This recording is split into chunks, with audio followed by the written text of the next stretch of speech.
ಮುಖ್ಯಮಂತ್ರಿಗಳು ಇದಕ್ಕೆ ಆದೇಶ ಮಾಡಬೇಕು ಅಂತ ನಾನು ಎಲ್ಲ ಮಾಧ್ಯಮದ ಮುಖಾಂತರ ಕೇಳ್ತಾ ಇದ್ದೀನಿ.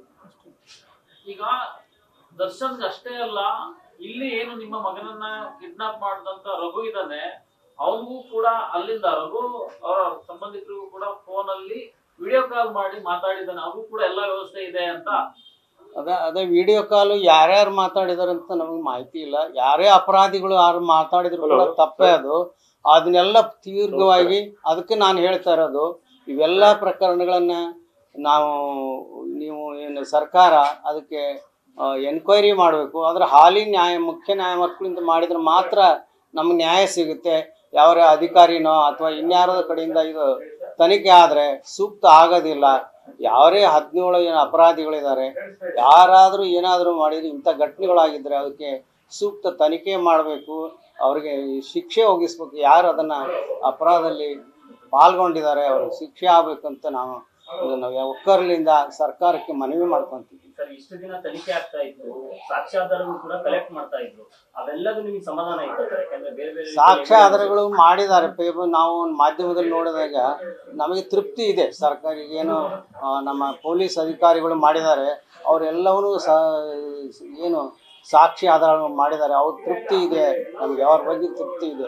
ಆದರೆ ಈ ಘಟನೆಯಿಂದ ನ್ಯಾಯಾಂಗಕ್ಕೆ, ಸರ್ಕಾರಕ್ಕೆ, ಜನರಿಗೆ ಮತ್ತು ಪೊಲೀಸರಿಗೆ ಕೂಡ ಕೆಟ್ಟ ಹೆಸರು ಬಂದಂಗೆ ಆಗಿದೆ.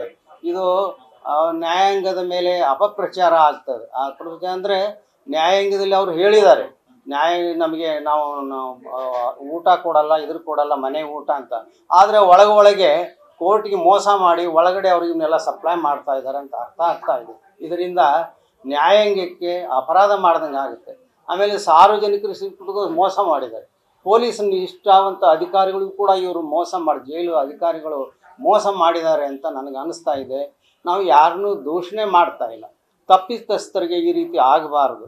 ತಪ್ಪಿತಸ್ಥರು ನ್ಯಾಯಯುತವಾಗಿ ಅವ್ರಿಗೆ ಯಾವ ರೀತಿ ಜೈಲಿನಲ್ಲಿ ಇರಬೇಕೋ, ಜೈಲಿನಲ್ಲಿ ಏನು ಕೊಡಬೇಕು ಅಷ್ಟು ಮಾತ್ರ ಕೊಡಬೇಕೇ ವಿನಃ ಹೆಚ್ಚಿನ ಪ್ರಾತಿನಿಧ್ಯ ಕೊಡದೆ ಎಲ್ಲ ಕೈದಿಗಳಿಂದ ಅವ್ರನ್ನೂ ಕೂಡ ಪರಿಗಣಿಸಬೇಕಾಗಿತ್ತು ಅಂತ ನಂದು ಮನವಿ. ಅದಕ್ಕೆ ನಾವು ಮುಖ್ಯಮಂತ್ರಿಗಳಲ್ಲಿ ಬೇಡ್ಕೊಳ್ಳೋದು ಇಷ್ಟೇ, ತತ್ಕ್ಷಣ ಹೈಕೋರ್ಟಿನ ಹಾಲಿ ನ್ಯಾಯಮೂರ್ತಿಗಳಿಗೆ ತನಿಖೆಗೆ ಆದೇಶ ಮಾಡಬೇಕು. ಯಾರೇ ಮಾಡಿರಲಿ ಅವರು, ಯಾವುದೇ ಇದೆ ಆಗಿದ್ರೆ ಮಾತ್ರ ನಮಗೆ ನ್ಯಾಯ ಸಿಗುತ್ತೆ ಅಂತ ನನಗನ್ಸುತ್ತೆ. ದಯಮಾಡಿ ಮುಖ್ಯಮಂತ್ರಿಗಳಿಗೆ ನಾವು ಕೈ ಮುಗಿದು ಕೇಳ್ಕೊತಿದ್ದೀವಿ, ಅವರು ಇದಕ್ಕೆ ಸಹಕಾರ ಕೊಡಬೇಕು.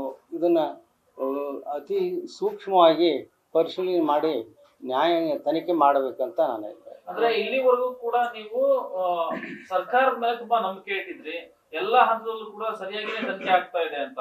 ಆದ್ರೆ ದರ್ಶನ್ ಅವ್ರ ಪ್ರಕರಣದಲ್ಲಿ ಏನು ಈಗ ಈ ಫೋಟೋ ಮತ್ತೆ ವಿಡಿಯೋ ವೈರಲ್ ಆಗ್ತಾ ಇದೆ, ಈ ಹಂತದಲ್ಲಿ ನೋಡಿದ್ರೆ ಅಧಿಕಾರಿಗಳು ಎಷ್ಟರ ಮಟ್ಟಿಗೆ ನಿಮ್ಗೆ ಸಹಕಾರ ನೀಡಿ ತನಿಖೆ ಮಾಡ್ತಾ ಇದ್ದಾರೆ ಅಂತ ನಿಮ್ಗೆ?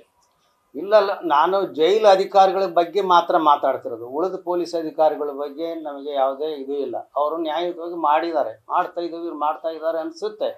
ಜೈಲಿನಲ್ಲಿ ಮಾತ್ರ ಏನೋ ಇದನ್ನು ಅಪರಾಧ ಆಗಿದೆ ಜೈಲು ಅಧಿಕಾರಿಗಳಲ್ಲಿ ಮಟ್ಟದಲ್ಲಿ, ಅಥವಾ ಜೈಲು ಅಧಿಕಾರಿಗಳಿಗೆ ಯಾವ ರೀತಿ ಒತ್ತಡ ಬಂದಿರ್ಬೋದು ಅಂತಲೂ ನನಗೆ ಒಂಥರ ಸಂಶಯ ಬರ್ತಾ ಇದೆ. ಅದಕ್ಕೆ ನಾನು ಕೇಳ್ತಾ ಇರೋದು, ಹಾಲಿ ಹೈಕೋರ್ಟ್ ನ್ಯಾಯಮೂರ್ತಿಗಳಿಂದನೇ ಇದಕ್ಕೆ ತನಿಖೆ ಆಗಬೇಕು ಅಂತ ನಾನು ಕೇಳ್ತೀನಿ.